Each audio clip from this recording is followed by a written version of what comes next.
Hi, hello, salut, bonjour. I hope you're doing very well from wherever you're watching at this moment. As always, it's a privilege and I'm grateful and glad to connect with you as we try to make sense of what's happening in the Republic of Cameroon, specifically following the presidential elections that took place on October 12, 2025. I know many of you have commented, you've shared the content, you've subscribed, and you continue to make your voice heard. And for that, I am grateful. And I also want to indulge you to continue to do that because Cameroon is going through a very difficult time and is at a crossroads. If you're watching around the globe, around the world, in Africa, please continue to do what you can to make sure that your voice is heard and the movement continues. Because as you know, injustice anywhere is injustice everywhere. Those are the words of Martin Luther King Jr., a great human rights activist who left his footprint on the sands of time. And today, we are almost 3 days past since the official proclamation of the results of the presidential elections that took place in Cameroon by the Constitutional Council, the official body that is charged with that duty. However, as you all know, Issa Tchiroma Bakary, the frontrunner of this presidential race, had come out and provided to the world all the result sheets that came out from 18 major divisions among the 58 that Cameroon has. The result sheets from these divisions were able to show him as a projected winner. And if you had to add the remainder of the 40, it would have also go to confirm his overwhelming victory. And the actions and also the tensions on the ground have proven that he's actually the man of the people. And the people say they voted for him as their candidate. It's unfortunate that there's been so much bloodshed.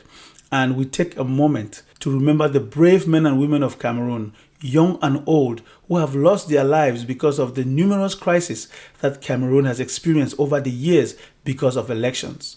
We can go way back to 1992, come right up until 2008, 2018, and here we are in 2025. Because the story is the same. Families continue to lose loved ones every election cycle because a handful of politicians have decided to hold on to power, to cling on to power and not let go, despite the ballot box showing otherwise. Every election cycle, you hear the same ringtone: rigging, corruption, ballot box stuffing, and so on and so forth. And that will be the focus of this editorial. But first, let's start off the top with fresh information of the ground. We do know that Issa Tchiroma Bakary has issued 2 statements within the last 48 hours.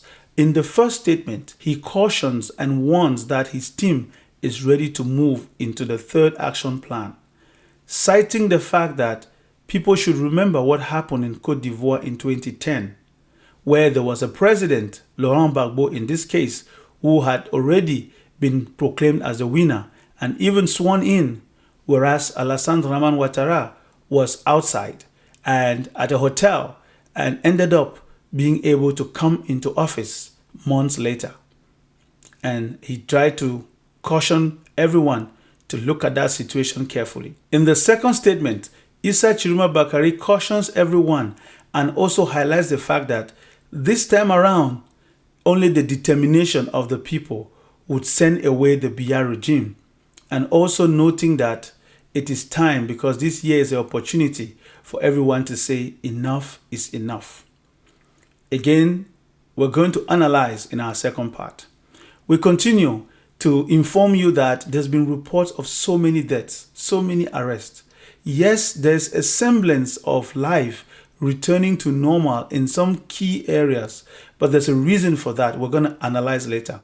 Among the many Cameroonians who have been shot and killed within the last 48 hours alone because of this political unrest, we can mention some significant ones, like the case of Papa Simo Fokam Asheo of Bilonge in Douala, the economic capital. His case is so disturbing. Reports say he left his house going to get some food, and on his way, he had an exchange with some security officers, members of what is now being called a militia of some sort, because one does not know how you shoot and kill a civilian that is armless. Because local sources confirm that Papa Simo Fokam Asheo got shot and killed because he uttered a phrase at the officers that he saw on his way. And what did he say? He said, make sure you do your job well. And for that, one of the officers got irritated and shot him at the back. And that is how his life ended. And same sources indicate that his body was taken away by the same set assailants. We wonder, what has Cameroon turned into? What is really going on? More in our second segment. However, we continue to report that among the scanty congratulatory messages that have been coming into Yaoundé from across the world, we only note a few that the African Union sent a congratulatory message. However, was also saying they are concerned about the violence or the use of excessive force, that they are gravely concerned about that. And also, like we mentioned before, Gabon had sent its congratulatory messages. Equatorial Guinea, the president of Equatorial Guinea sent his. Observers say these are just small neighboring countries, and therefore their congratulatory messages are customary and have no weight, and they may have been instigated by their former colonial master or their current new colonial master, something we're going to talk about in our analysis coming up. And therefore, we also note that, like we mentioned, the EU and the UN had already stressed that they take note. In diplomacy, words matter a lot. None of them said congratulations. None of them said they accept the results. But all they did say was that they take note, which means it's almost like a fact that you say this thing happened, and therefore you have no qualification for it. Whether you approve or disapprove, it's colorless. It's almost like the best of the most neutral of diplomatic language that they could have used. France came out through its foreign secretary, spokesperson or something, and said same tone, same words. They take note and continue to emphasize that all those who were arrested arbitrarily because of these elections should be released with immediate effect, and that there need to be some restraint in the use of force or excessive force, and they continue to be concerned and continue to monitor the situation. We've also seen reports of criticism towards French officials that came out and spoke about these elections. One of them was interviewed on French media, and she said in her own words that the reason why France has not been able to say anything about the elections in Cameroon is because France doesn't want to interfere in the internal affairs of a sovereign country. And that has raised a lot of eyebrows, because we all know that, even as we mentioned that in 2010, what happened in Ivory Coast, France was responsible. Actually, their military went into the bunker to fetch Laurent Gbagbo. So again, like we said, more analysis coming up.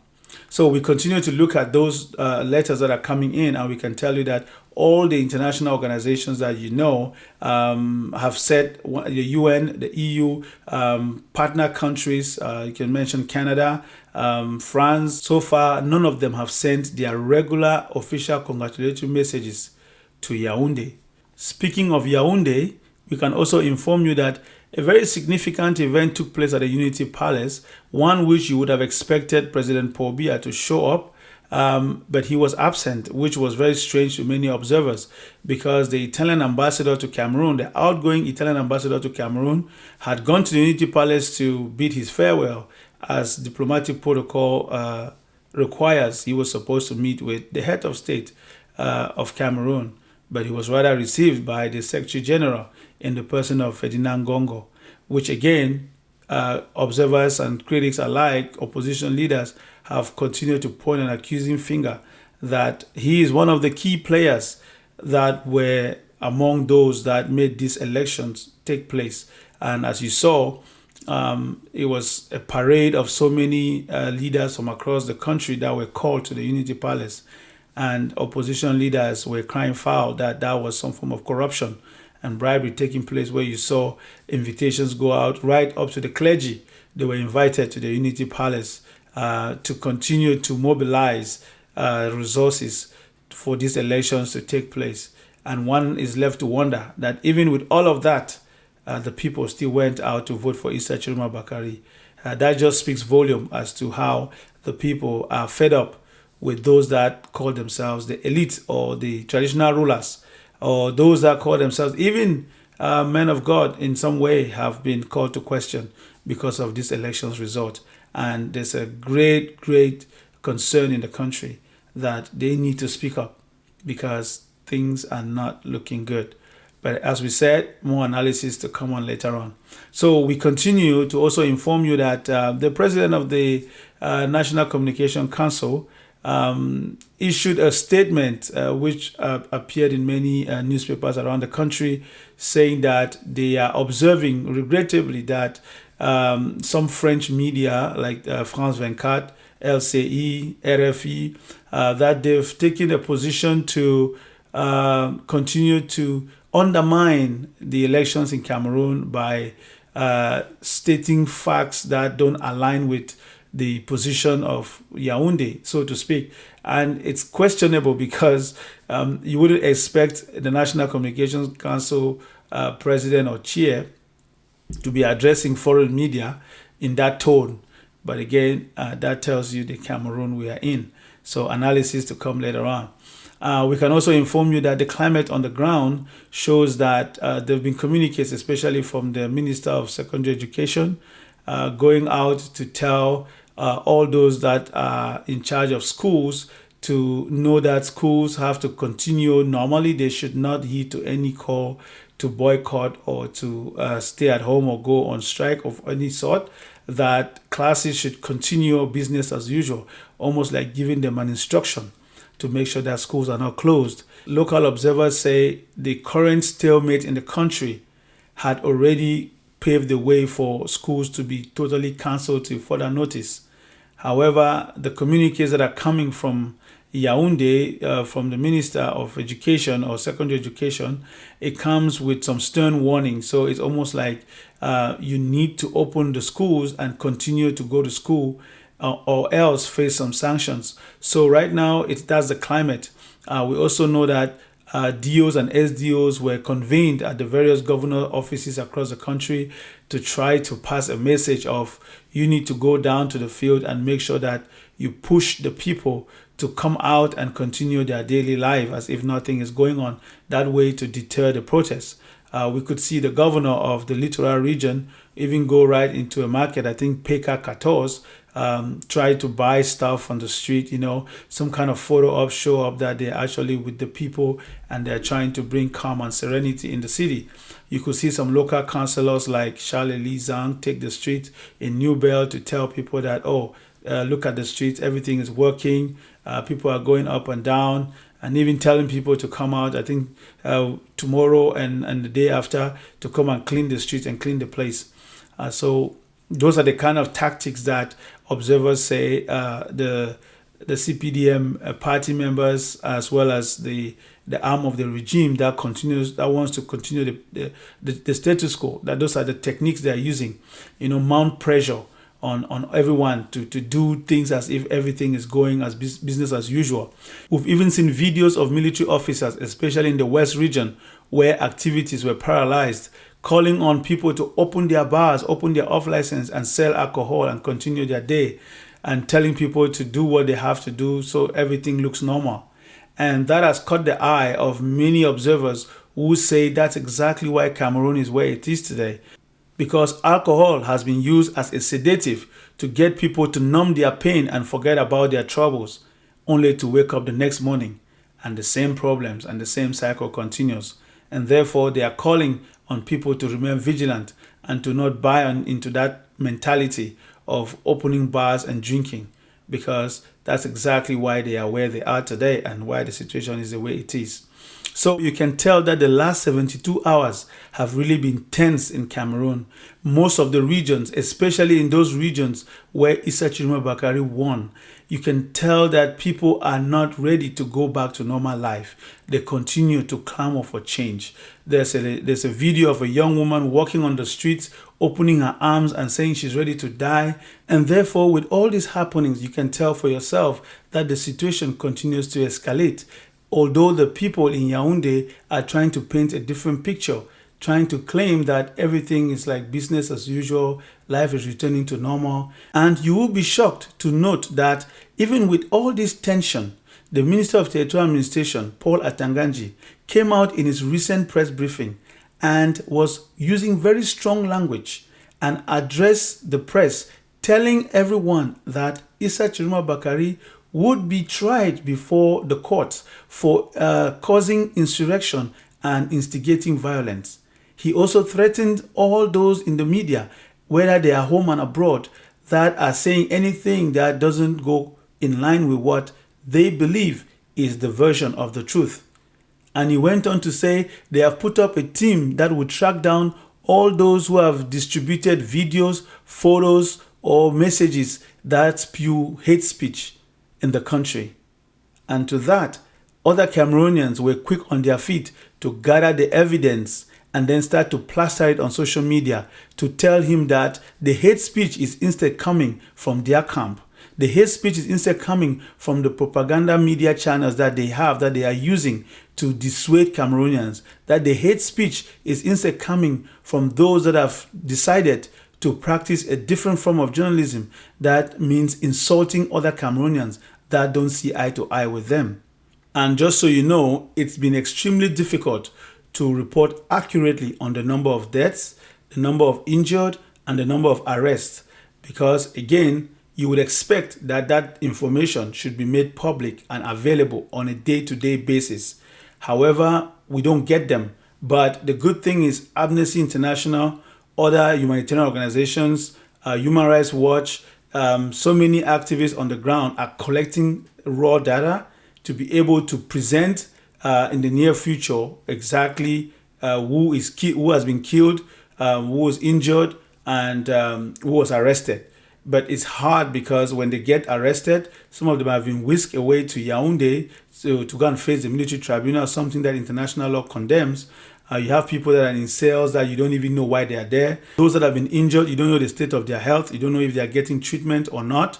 Those that have been killed, we know in some cases their corpses have been taken away. Their families have not been able. A woman was crying. The wife of Papa Simo was crying profusely. She was inconsolable because, again, she doesn't even know where the body of her husband was taken to. And nobody understands. If not, why wouldn't there be a direct communication coming straight from those that are in office to really explain to Cameroonians what is happening? And nobody knows, because in deserted streets, you've seen videos of people being dragged, pulled by the hair, scrubbed on the ground, and whisked away into a vehicle, taken off. Somebody's, live shots, military style, shooting at civilians, armless, no arm, and all those scenarios. It's traumatizing, to say the least, when you see civilians being shot at with live rounds in broad daylight, filmed and plastered on the internet in Cameroon in 2025. It's never heard before, never seen before. Independent observers say they are gathering this evidence because they want to make sure they prove a case. As you can tell, when Issa Tchiroma Bakary's lawyer was interviewed on France 24, he said clearly that they have the number of deaths so far, which was 48 hours ago, which was 64, and we do know that many more deaths have added, so the death toll is going up. However, on the state side, you can hear numbers like 23, like 10, this reminds us of the Anglophone crisis where the death toll was so high, in the thousands, but yet the regime in place kept on downplaying the numbers, downplaying the figures. We had videos of villages reduced to rubble, decimated, no soul, put to bear. And you see the places have now been overgrown. There's no life there. pushing people 50 years backwards.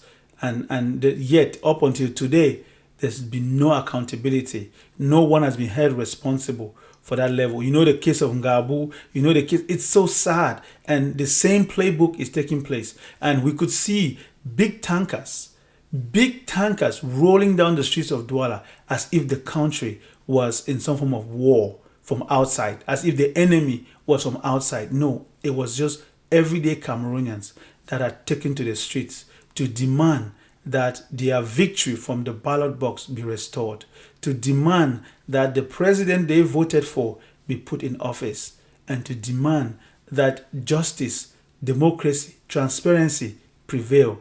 And they were chanting, Issa Tchiroma, notre président. That is the reason why they were being shot at. And on that note, let's now dive deep and analyze the facts and see through the headlines.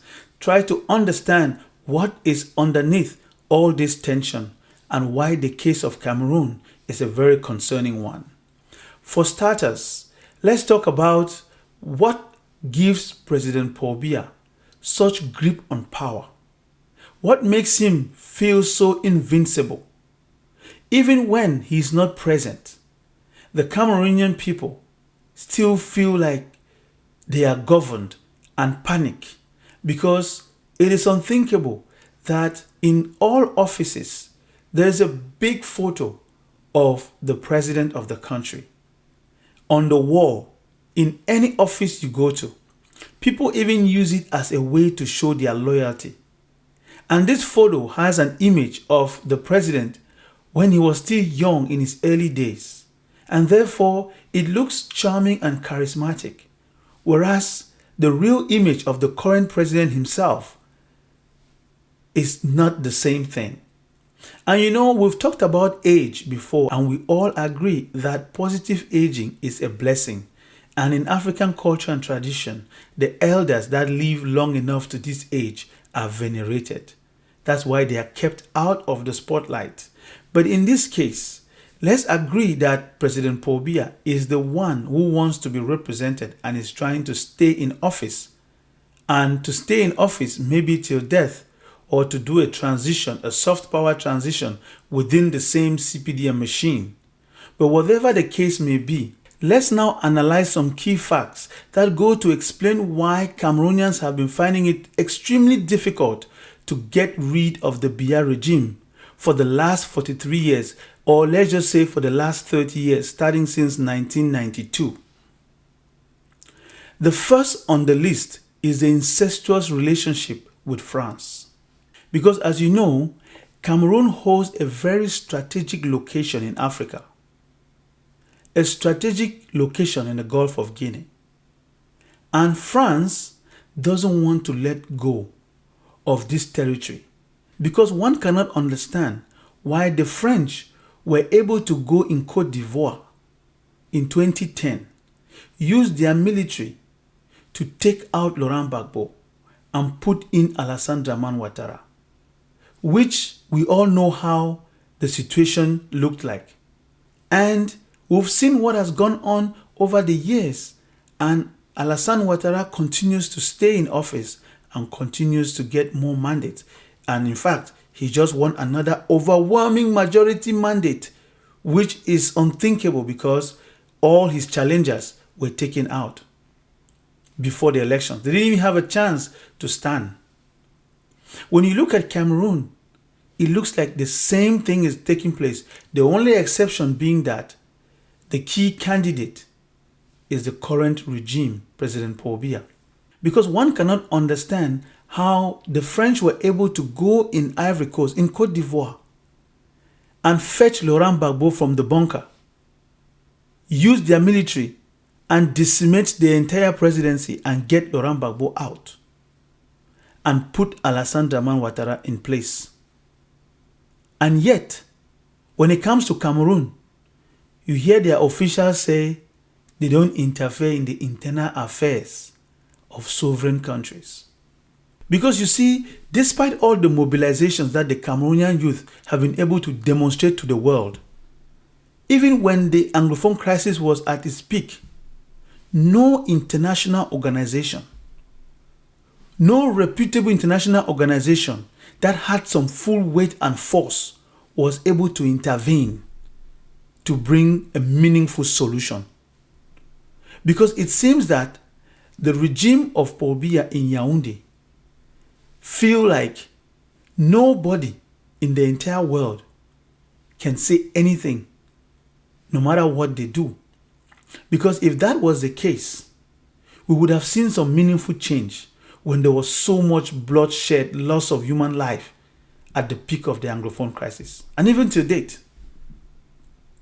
But because they know that they have the backing of their staunch ally in Champs-Élysées, therefore, they can get away with anything.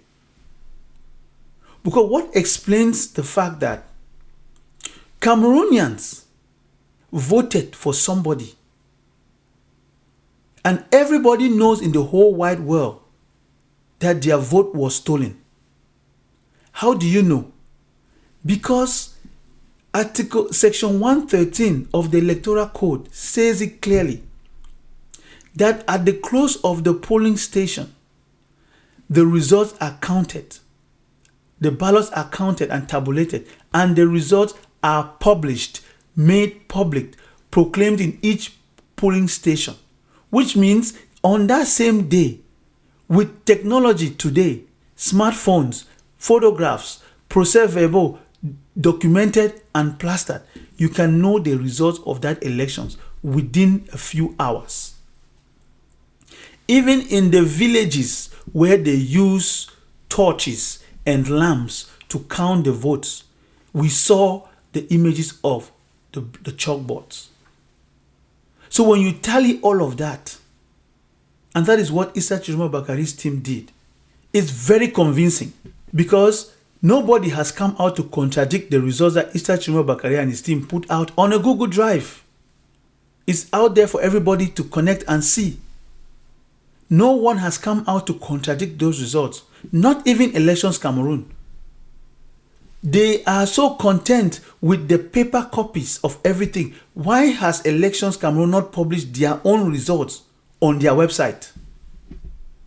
So the people that are in the hinterlands of Cameroon that may have internet access, do they need to travel to Yaoundé in order to see the results of the whole country? And to make matters worse, the Constitutional Council does not even have the procès-verbal. All they receive is a report that was prepared by the National Commission for Final Counting. And those reports are handwritten, pen written, whatever, typed in, whatever. So we don't have the original procès-verbal from all the 31,000 and something polling stations. Because that is where the truth lies. All these international organizations have one job to do. If they know that they are not accomplices in trying to deprive the youth in Cameroon of their future, then the only noble thing that is left for them to show their innocence is to request that the original procès-verbal from all the polling stations be contrasted with Issa Tchiroma Bakary's results, alongside all the other political party leaders who say they have their own copies, because that is where you will see the height of electoral fraud, because that is exactly where the information lies. And so when you see these young people take to the streets in their numbers, sporadically, to protest and demand that the results of the ballot box of the polling station be restored, is because they have proof. They documented the electoral process. They were vigilant enough to follow their votes. They tracked it, they filmed it, they were there to protect their votes. So they know that they saw something different.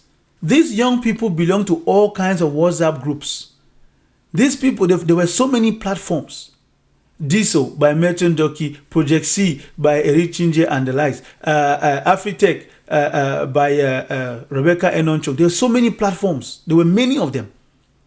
And even some political parties that are siding with the regime, they themselves were also calling for their votes to be respected. And they provided some of the procès-verbal. So it was very easy for these different reports that reflected the key 18 divisions that Issa Tchiroma Bakary's team was able to put together. Because the issue here is that they did not even wait to hear for the final results, because when they knew, based on those 18 divisions, the kind of high margins that Issa Tchiroma Bakary was scoring, they already knew that it's mathematically impossible for any candidate to catch up with him. So for those that are saying that why would he come out and declare victory before the Constitutional Council, that is your answer. And therefore we're saying that the elephant in the room lies within the international community, and all eyes are looking at France. Because the fact that the international community hasn't congratulated President Paul Biya officially, as is normally supposed to be the case, means that they know the truth. They boycotted the announcement ceremony or the proclamation ceremony, and they're probably going to boycott the swearing-in ceremony. But that is not enough. The people of Cameroon are crying. Their blood is on the streets. They are armless. They don't have weapons. Some of them have not been eaten for days. Look at the people that they are saying that are being manipulated, that they are thieves, they are hoodlums, they are looters. When you look at the videos and see the determination in the eyes of these young people, you even hear them come and take the camera and say they are talking to you. They want to talk to Paul Atanganji. They are very vocal, expressing their frustration. That should tell you something. They are being accused of being looters, thieves, rebels or whatever. Let's be factual. On any given day, even without a protest, without any election cycle going on, are people not caught stealing? Are people not caught doing things? And therefore, some of these people that don't have homes, that live on the streets, they will take advantage of scenarios like this to commit their crimes. And let's not forget, Douala is a high crime city. We all know that. In broad daylight, somebody can, there are pickpockets everywhere. So do they need to wait for a protest? No, they probably took advantage.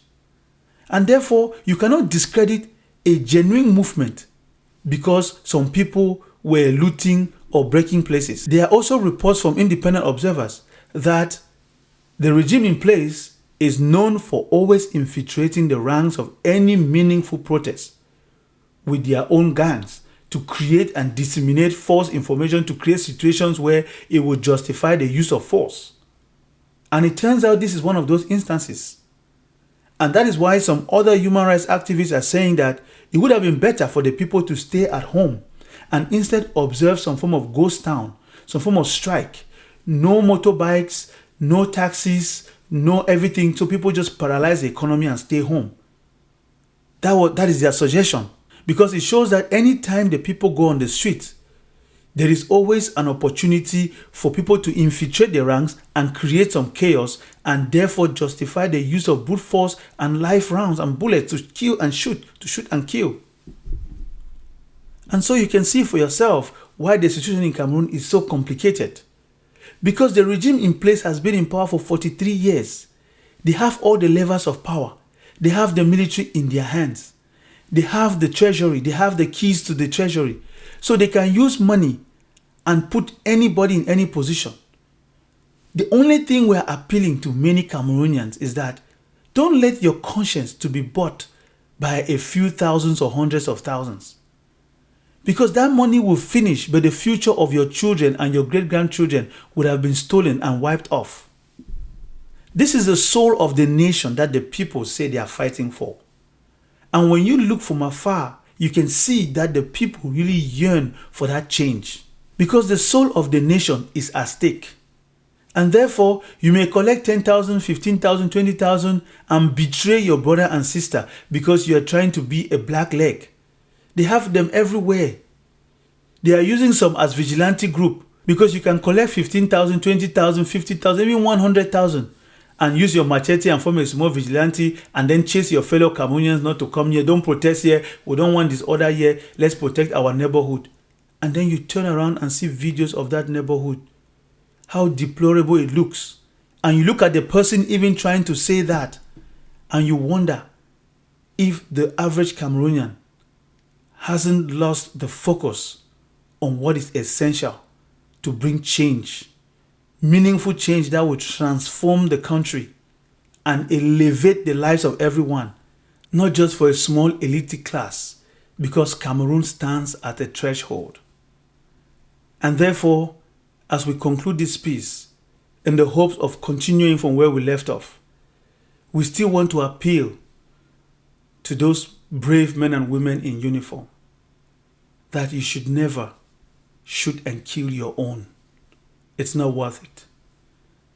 You're doing so and destroying the soul of your own country, the country you swore an oath to protect.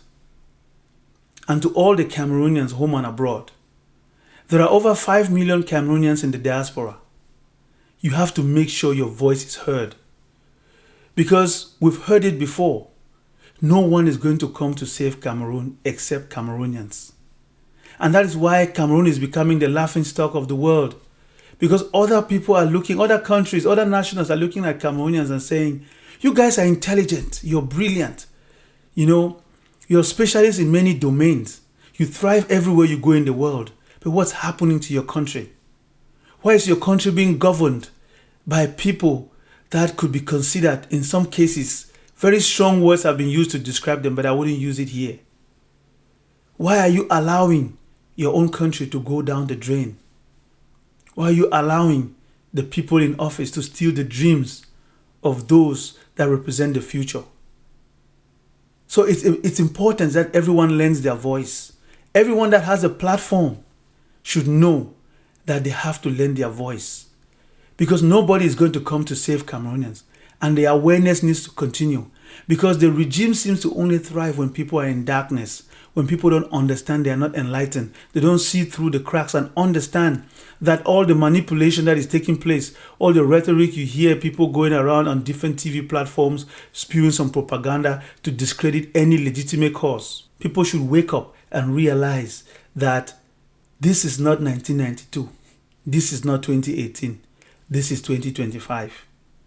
And if you've seen the evidence, then you need to wait for the contrary.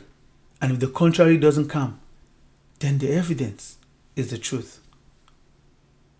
Until the next one, God bless Cameroon.